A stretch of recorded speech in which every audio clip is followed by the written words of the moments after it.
हे माँ गंगे, हर हर गंगे। आज आपके गोद में हम दोनों भाई स्वामी उमेशानंद और अशोक आपके शरण में, आपके चरणों में विराजमान हैं। माँ गंगे, आप आशीर्वाद दें मानव कल्याण का, आप हमें शक्ति दें कि हम मानव कल्याण कर सकें, लोगों को मैसेज दे सकें कि आज सनातन, हमारा सनातन माँ गंगे आज आपकी पूजा देश में। तो आज उमेश भाई, आपसे मैं एक प्रश्न करना चाहूँगा। उमेश भाई, आपसे मैं एक प्रश्न चाहूँगा कि आज देखिए हर प्रदेश, हर प्रांत में अलग अलग तरह से हर जात और धर्म में देखा जाए तो परमात्मा एक है।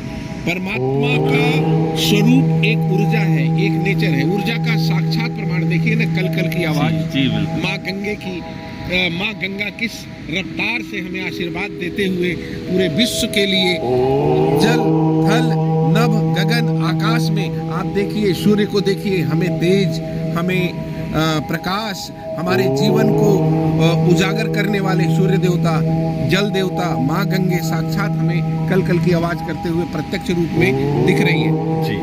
अब मानव कल्याण जो हर पंथ धर्म अपने आप को अलग अलग करके पूछते हैं, एक वही है ना, परमात्मा तो वही है, शक्ति वही है, माँ गंगे के रूप में, माँ भगवान शिव के रूप में, सूर्य देवता के रूप में, विष्णु ब्रह्मा अल्लाह जो भी है वो सब एक ही है। आप इस पे हमारे मानव जीवन को एक मैसेज दीजिए ताकि लोगों का भ्रम दूर हो और लोग सच्ची भावना से परमात्मा को याद कर सके और परमात्मा उन्हें देख सके।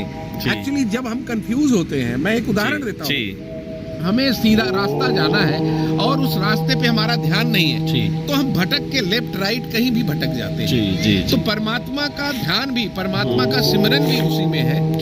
बाबा हमारे जो गुरु हैं, ये गुरु नानक देव जी ने भी कहा है कि आपका पथ भ्रमित नहीं होना चाहिए। परमात्मा एक है, शक्ति एक है, ईश्वर एक है। साईं भगवान ने भी यही कहा है। हाँ, हर कोई मानव जो हमारे ज्ञानी महात्मा पुरुष है सब वही कहते हैं, आपका भी यही मानना है। तो आज आप एक ऐसा संदेश हमारे मानव को दे कि वो इस भ्रम से दूर हो और एक ऐसे पथ पे, एक ऐसे रास्ते पे चले कि परमात्मा के चरणों तक जाके उनका आशीर्वाद ले सके और अपना कल्याण कर सके। हरिओम हरिओम। हमारे भाई स्वामी उमेशानंद जी हम प्रकाश डालेंगे, हमारे प्रश्नों का उत्तर देंगे, मानव कल्याण का। यही कहूँगा कि परमात्मा कहाँ नहीं है जी, परमात्मा कहाँ नहीं है, वो तो कण कण में वास करता है, हर जगह वास करता है। वो तो अचल है, वो अचल है, ना तो वो चलता है, ना वो रुकता है, ना वो थमता है, ना वो थकता है। वो हर जगह है, एक समान है, वो एक रस स्थिति में है। लोग समझते ही नहीं है, उसको सेपरेट कर देते हैं। मेरा ये है परमात्मा, मेरा वो है परमात्मा, मेरा ये पूजनीय है, मेरा वो पूजनीय। सर्वत्र को क्यों नहीं समझते? बिल्कुल सर्वत्र को समझे ना, अपने अंदर सर्वत्र को पाए और खुद को सर्वत्र पाए। क्या विचार है आपके भाई? खुद को सर्वत्र पाए। आप ये सोचिए, मैं कण कण में व्यापक हूँ, मैं तुझ में हूँ, मैं तुझ में हूँ, मैं उसमें भी हूँ, तू मुझ में है, क्या वो मुझ में भी है, वो और मैं कहीं अलग नहीं है, एक है, एक है, एक है भाई। जिस दिन ये एकता आ गई उस दिन सब कुछ बदल जाएगा। एक धर्म, एक भाषा, एक प्रेम, एक विचार, सब एक हो जाएगा। स्वामी भाई, एक तो नहीं होगा। देखो, जो राक्षस योनि है, नहीं, जो दुष्ट है, राक्षस भी हमारे मन ही बनाता है। नहीं, विचार दो होंगे, हो सकते हैं विचार, लेकिन परमात्मा की पहचान एक होगी। जब आप एक बन जाओगे, हाँ, तो आपका मन भी एक हो जाएगा सबका। हाँ, अच्छा है। जहाँ दो मन बनते हैं वही दुख शुरू होता है, दो से ही दुख शुरू होता है जी। और फिर बढ़ते बढ़ते दुख ही दुख बढ़ता जाता है जी। तो सुख दुख से परे रहिए ना। बिल्कुल। सुख दुख से परे एक रस में रहिए, विश्वास करिए ना, सुख दुख का कोई मतलब ही नहीं है। सुख दुख तो मन का रूप है। जहाँ मन आ गया, दो हो गए, यानी मैं और मन दो हो गए, वही दुख शुरू हो गया। आपका कहने का मतलब कि करता तो वही है, करता वही है और वही तुम्हारे अंदर है, यानी कि या। साक्षात तुम हो। हाँ बिल्कुल, करता जो वही वो है वही तुम हो, बिल्कुल। जो वो है जिसको हम खोज रहे हैं वही तुम हो। वाह वाह। तुम दो को हटा दो, एक हो जाओ, देखो दुख गया है। फिर वही मन बन जाएगा, वही बुद्धि बन जाएगी। बुद्धि भी फिर एक हो जाएगी, देखिए फिर बटेगी नहीं जगह जगह। सब एक, तो एक को जानना है, एक में समाना है। देखिए कल कल करती हुई माँ गंगे वाह, का वाह, ये विहंगम दृश्य, जी। क्या धाराएं चल रही हैं, जब तक आप क्या बुलबुले हैं, एक नहीं करोगे संसार को, अपने मन को, सबको एक नहीं करोगे, तब तक दुख आता रहेगा। आता रहे। ये झगड़े चलते ही रहेंगे, विषयों के झगड़े, रूप के झगड़े, भाषाओं के झगड़े, शब्दों के झगड़े चलते ही रहेंगे। आप इसी को देखिए, संसार कहते हैं। भाई स्वामी, जो इसी को यही आपका संसार जो है। विचार है, अगर ये जो सामाजिक ठेकेदार है, जी आपका जो विचार है, जी। ये जो सामाजिक ठेकेदार है, उसको अगर वो अपनाते हैं, जी। समझते हैं, जी। देखिए हम मानव, हमारे जो समाज में जो मास पीपल्स हैं, हाँ। उनको लोग गुमराह करते हैं। मैं उन्हीं को कह रहा हूँ कि उनके विचार जो है सब उनको पता है, लेकिन लोगों को गुमराह दरअसल करके क्या है, अपना मकसद पूरा कर रहे हैं। आज सभी के के मन में एक गुण है, एक नेचर है, नेचर है, विस्तार का, विस्तार का। हर कोई विस्तार करना चाहता है। एक छोटा सा पक्षी भी विस्तार करना चाहता है, एक चींटी भी विस्तार करना चाहती है, क्योंकि एक गुण है। गुण कहाँ से आया? उस परमात्मा से, क्योंकि सब उसी का ही रूप है, तो उसका गुण तो आएगा ना। जैसे परमात्मा विस्तार करता रहता है, उसकी प्रकृति विस्तार करती रहती है। परमात्मा से प्रकृति बनी, प्रकृति विस्तार हो रहा है, निरंतर हो रहा है, ब्रह्मांड बनते जा रहे हैं, अनंत आकाश बनता जा रहा है, आगे बढ़ता ही जा रहा है। उसी प्रकार जीव बना है, जीव भी यही गुण लेके आया है कि मेरा विस्तार हो। तो जीव हर किसी को विस्तार का गुण गाता है कि मैं बड़ा हूँ, मैं बड़ा हूँ, मैं तुझसे भी बड़ा हो जाऊँ, मैं तुझसे भी बड़ा हो जाऊँ, क्योंकि ये गुण है नेचर का। बहुत बढ़िया। नेचर को समझो, जिसने नेचर को समझ लिया वो गुणातीत हो जाएगा। बिल्कुल बिल्कुल, वो नेचर निर्गुण हो जाएगा। उनका और उसके रूप सब स्वरूप सब प्रकृति सब में गुण ही उसके है, अंदर छुपा हुआ होंगे, है। बिल्कुल, लेकिन वो समझ जाएगा मुझे क्या करना है। बिल्कुल, बिल्कुल। क्यों? वो शांत हो जाएगा, उसके अंदर प्रेम आ जाएगा सभी के लिए कि मैं एक रस हूँ। सबको वो समझाएगा, एकता लाएगा, एक करने की कोशिश करेगा, शांति लाएगा। वो कहेगा कि इस विस्तार के चक्कर में ना पड़िए, इस संसार का आनंद लो, इस प्रकृति का आनंद लो। परमात्मा खुद जीव बन के इस संसार में आया है, लेकिन भूल गया है कि मैं क्या करूँ। वो विस्तार के चक्कर में पड़ जाता है, मैं मेरे के चक्कर में पड़ जाता है और इस प्रकृति का आनंद नहीं लेता है। तुम साक्षात परमात्मा के स्वरूप हो भाई, लेकिन भूले पड़े हो, मैल लगी है, पर्दा आ गया, एकदम पलट गई है बुद्धि। तो मैं बस जगाने वाली बात कर रहा हूँ कि जागो। परमात्मा कण कण में है, परमात्मा हर बुद्धि में है, परमात्मा हर जीव में है।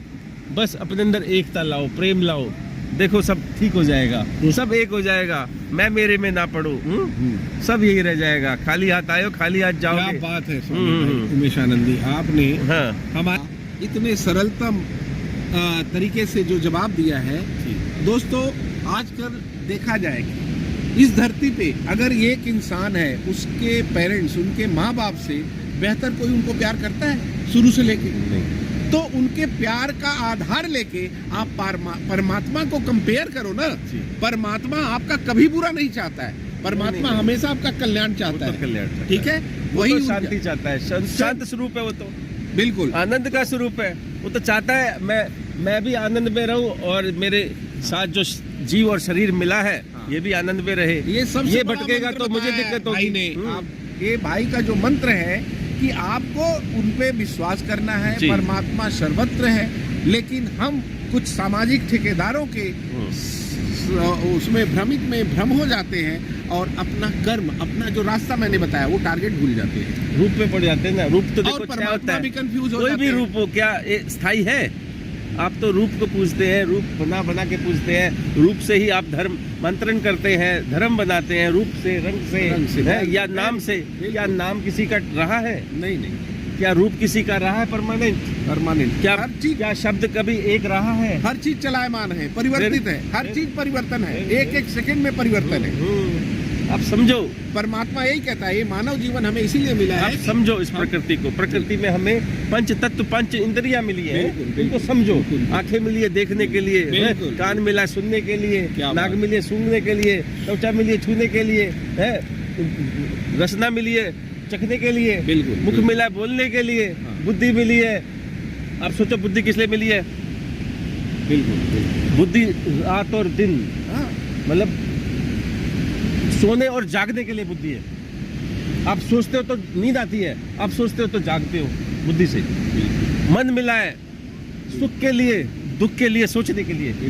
बुद्धि और मन का बड़ा अच्छा ही मेल है कि मन जो सोचता है बुद्धि भी उस पर कार्य करती है, और बुद्धि कार्य करती है तो फिर इंद्रियां कार्य करती है, फिर शरीर कार्य करता है। तो इस कार्य को समझो, इन 24 तत्वों को समझो, इस कारण को समझो, महाकारण को समझो। मन बुद्धि से परे जीव, उसको समझो, और जीव के परे उस आत्मा को समझो, उस परमात्मा को समझो। बहुत सुंदर। हम आत्माएं अलग अलग करके बैठ जाते हैं। आत्मा सर्वत्र एक है, वो निराकार है, बिल्कुल, वो सर्वत्र है, वो सब में समाई है। एक ही आत्मा है, पूरे ब्रह्मांड, पूरे कायनात की आत्मा एक है, लेकिन मन बटे हुए हैं। उस आत्मा से, एक आत्मा से मन बने हैं, जेरोक्स होकर के, कॉपी होकर के, जैसे प्रतिबिंब पड़ जाते हैं। एक सूर्य ऊपर है, उसके प्रतिबिंब अनेकों पड़ जाते हैं, जैसे तालाब में या पत्तों पर, बूंदों पर, तो अनेकों जगह सूर्य नजर आने लगता है ना। भाई जी एक बार मेरे हाथों द्वारा पूरे संसार को माँ गंगे के चरणों में आशीर्वाद प्रदान करिए आप। ले लीजिए। जय हर हर माँ गंगे, हर हर। आप सबको माँ गंगे के चरणों का चरणामृत प्रदान कर। सोचो कि आप खुद माँ के चरणों में, जैसे हम बैठे हैं, आप यहाँ आ चुके हैं। माँ गंगे आपका कल्याण करे, विश्व का कल्याण करे, और हर समस्त आप ये संकल्प जल, ये संकल्प जल पूरे संसार में जाएगा भाइयों, ये जाएगा। ये एकता का संदेश पूरे संसार में जाएगा। देखना, यहाँ से बहता हुआ, ये कल कल करता हुआ कलकत्ता सागर में मिलेगा। मिलेगा, और सागर अथा सागर में मिलेगा, पूरी हाँ पूरी धरती में जाएगा, और धरती से फिर वायुमंडल में जाएगा, और वायुमंडल से पूरे ब्रह्मांड में जाएगा। ये संदेश हमारा, ये संकल्प हमारा, एकता का संदेश सब जगह जाएगा। भगवान सबको शांति दे, ये सारे युद्ध समाप्त करे, सबको एक करे। ये अलग अलग धर्मों में जो बटे हुए लोग, उनको एक करे, उनको एक धर्म की भाषा बताए, एक धर्म के बारे में बताए, जो अनादि धर्म है, जो अनादि है, जो किसी ने बनाया नहीं है, जो साक्षात परमात्मा का धर्म है, उसको धारण करें लोग, और एक होए, अंदर प्यार लाए, उनके हृदय में प्यार आए, एक उत्साह आए, एक प्रसन्नता आए, एक उल्लास, खुशी आए, और खुशी रह करके सब एक हो करके इस संसार में यदि जिएंगे तो ये आनंदमयी संसार कितना आनंद बन जाएगा, कितना सुकून। यही परम धाम कहलाएगा, दूसरा कोई परम धाम है ही नहीं, यही परम धाम बन जाएगा। आप अपने हृदय में जाइए, आपके हृदय में ही साक्षात परमात्मा बैठे हैं, और ये परम धाम है। लेकिन हमने बदल दिया इसको मैं मेरे में आकर के। तो बहुत सुंदर भाई स्वामी जी, आपने हमारे प्रश्न का जो उत्तर दिया है, मैं समझता हूँ कि हर मानव, हर जीव